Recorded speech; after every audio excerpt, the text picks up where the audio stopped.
Angle X Y Z Y पर समकोण है। यदि M angle Z equal to 60 degree है तो 1/√2 सेक एक्स का मान क्या होगा। तो पहले हम बनाते हैं फिगर, फिर बात करते हैं। तो यहाँ पर आप देखिए वाई क्या है, समकोण है, ये 90 डिग्री है और जेड की वैल्यू कितना है, ये है 60 डिग्री। तो एक्स की वैल्यू क्या हो जाएगी, 90 60 कितना हो जाएगा, 30 डिग्री ये हो जाएगा। ठीक है, तो यहाँ पे एक्स की वैल्यू देख लीजिए। तो यहाँ पर आपने देख लीजिए, तो ये angle X equal to 90 minus 60 करेंगे तो एक्स की ये जो एंगल है इसका 30 डिग्री आ जाएगा। फिर इसको 1/√2 सेक एक्स, तो एक्स की जगह पर 30 डिग्री रख देंगे, हमारा आंसर आ जाएगा। तो यहाँ पर आप देखिए 1/√2 एंड सेक 30 की वैल्यू होती है 2/√3। ठीक है, तो यहाँ सॉल्व करिए, 2/3 2 6, 2/√6, ये क्या हो गया, हमारा आंसर हो गया। ठीक है, अब देखते हैं नेक्स्ट क्वेश्चन। किस वस्तुओं को बेचकर एक दुकानदार एक वस्तु की बिक्री मूल्य के बराबर लाभ कमाता है। तो उसका लाभ प्रतिशत क्या होगा, एक वस्तु की, तो यहाँ पर एक लिख लीजिए। ठीक है, जब लाभ बोलता है तो जो दिया होता है तो उससे माइनस कर देंगे, मल्टीप्लाई 100 कर देंगे, तो उसका लाभ परसेंट कितना आ जाएगा, 5% को उसको प्रॉफिट होगा। ठीक है, प्रॉफिट परसेंटेज कितना हो जाएगा, 5%। अगर 2 वर्षों में साधारण ब्याज की दर से मूलधन 18% से बढ़ता है तो 7,000 रुपये पर 3 वर्षों में उसी दर पर अर्जित चक्रवृद्धि ब्याज क्या होगा। तो सबसे पहले निकालेंगे वार्षिक ब्याज दर। ठीक है, तो वार्षिक ब्याज दर 18%, 2 वर्षों में तो 18/2 9% आ जाएगा। ठीक है, देखिए यहाँ पर वार्षिक ब्याज दर 9% आ गई। अब हमें निकालना है 7,000 रुपये पर। ठीक है, अब यहाँ पर आप देखेंगे 7,000 रुपये पर 3 वर्षों में उसी दर से, तो ये हो गया 3 वर्ष में 7,000 रुपये पर। तो इसको अगर सॉल्व करते हैं तो ये आपका आंसर जो है 20.65 रुपये आपका जो है आंसर आ जाएगा। देखते हैं नेक्स्ट क्वेश्चन।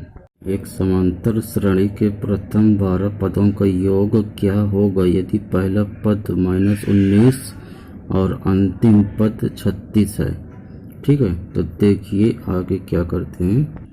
तो यहाँ पर देखिए ए को हम प्रसिद्ध करते हैं, इसको मतलब लिखते हैं ए को, पहला पद कितने -19 और अंतिम पद को एल से डिनोट करते हैं और एन पदों का योग 12 है।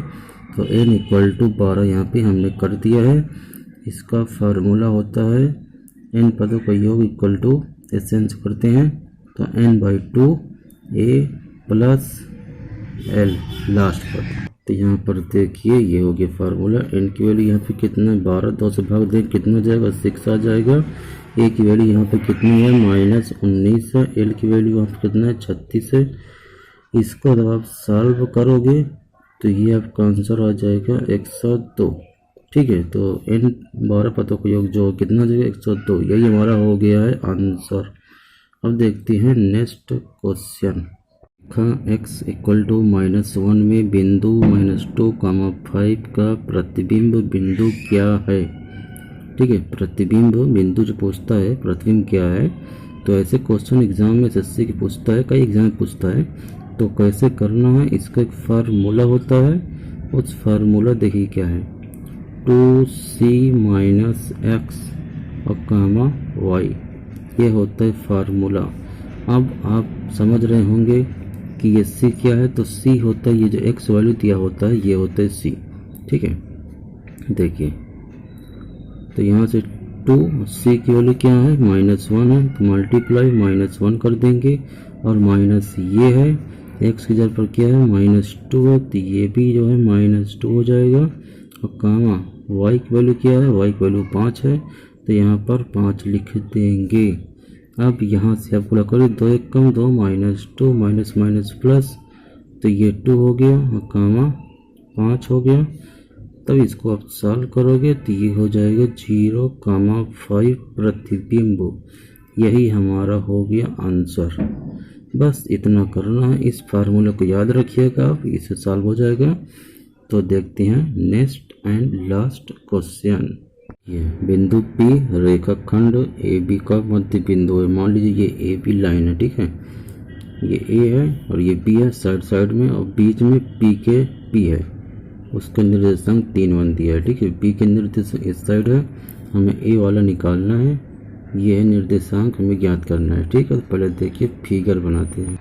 तो यहाँ पर फिगर हमने बना दिया है। हमें क्या निकालना है, इसका x की वैल्यू निकालना है, y की निकालना है। तो सबसे पहले आप जो है x इसको लिखिए x, और दूसरा b का पहला वर्ड अक्षर जो है प्लस में लिखिए। अब बटे 2 कर दीजिए। ये जो p होता है इसको इक्वल में करिए 3। एक x की वैल्यू हो गई। अब निकलते हैं y, दूसरा लिखते हैं y, दूसरे का -4/2 इक्वल टू, ये कितना दिया है 1, तो 1 यहाँ पे लिखते हैं। बिल्कुल सिंपल तरीके से समझा दिया। पहले को पहले से जोड़ेंगे, बाई 2 करेंगे, इसको 3 जो लिखेंगे बीच वाला उसको इक्वल में करेंगे, बस इतना समझिए। अब यहाँ से आप सॉल्व कर लीजिए। अब जो है आपका आंसर यहाँ से आ, यहाँ से x equal to 1, y equal to 6, तो हमें a की वैल्यू कितना आ गई 1,6 हमारा आंसर हो गया। तो ये हमारा हो गया है आंसर, ठीक है। अब देखते हैं नेक्स्ट क्वेश्चन। एक व्यापारी के पास 960 केजी चावल थे। उसने इसका एक हिस्सा 20% लाभ पर और शेष 8% लाभ पर बेच दिया ताकि वह कुल 12% का मुनाफा कर सके। उसने 8% लाभ पर कितना चावल बेचा? तो इसको एलिगेशन से लगाएंगे। फर्स्ट कितना है 20%, सेकंड कितना है 8%, एंड कुल मतलब ये मिडिल में लिखा जाएगा एवरेज टाइप में। तो देखिए नेक्स्ट क्या करते हैं। तो यहाँ पर आप देखेंगे 20% हो गया, 8%, बीच में 12% जो ये दिया हुआ है। अब इसको 12 में से 8 जाएंगे तो यहाँ पे 4% हो जाएगा, और यहाँ पे 20 है, यहाँ 12 है, तो यहाँ पे 8%, ठीक है। अब यहाँ से देखिए 4 एकम 4 और 4 दूनी 8, 1:2 में आ रहा है, ठीक है। अब यहाँ पे क्या बोल रहा है 8% लाभ पर कितना चावल, 8% लाभ है तो 8% इधर आएगी तो कितना आएगा, ये 2 पे आएगा, ठीक है। तो आगे देखिए, तो यहाँ पर 8% पे कितना है 2, तो यहाँ पे 2 लिख देंगे भाई, 2 + 1, 1 + 2, और टोटल कितने हैं, टोटल 960 केजी, ठीक है। 960 केजी मल्टीप्लाई 960, इसको सॉल्व करिए। 2/3 मल्टीप्लाई 960, 3 त्रिक 9, 3 दूनी 6, 0 ये कट गया, 32 दूनी 64, 640 केजी, ठीक है। 640 केजी जो है 8% लाभ पर बेचा। यही हमारा हो गया आंसर। बिल्कुल सिंपल तरीके से समझा दिया हूँ, दोबारा गलती आप लोग खुद नहीं करोगे, ठीक है। 8% के नीचे देखिए जो रेशियो में आया है ये तो कट गया है, ठीक है। 4 एकम 4, 4 दूनी 8, ये हो गया, ठीक है। अब देखते हैं नेक्स्ट क्वेश्चन। ये 2 वर्षों में समान दर पर अर्जित हो सकने वाले साधारण और चक्रवृद्धि ब्याज क्रमशः 1500 रुपये और 1575 रुपये है। ब्याज दर कितनी होगी? तो 2 वर्ष का SI, ठीक है, 2 वर्ष का CI और SI का अंतर हम निकालेंगे यहाँ से। तो यहाँ पे कितना आ जाएगा, कितना डिफरेंस आएगा यहाँ पे 75 रुपया, ठीक है। और 1 वर्ष का कितना होगा ब्याज, 1500 का 1 वर्ष का, तो ये हो जाएगा 750 मल्टीप्लाई 100, ठीक है। 75 एकम 75, 10 दाम 100, मतलब कितना आ गया ब्याज दर 10%। एक लाइन में आंसर आपको आ गया और 2 नंबर आपकी झोली में खनखनाते हुए चला गया, ठीक है। तो देखते हैं नेक्स्ट क्वेश्चन। यदि एक विक्रेता 170 रुपये पर केजी की दर से सेब बेचता है तो उसे 15% का नुकसान होता है, ठीक।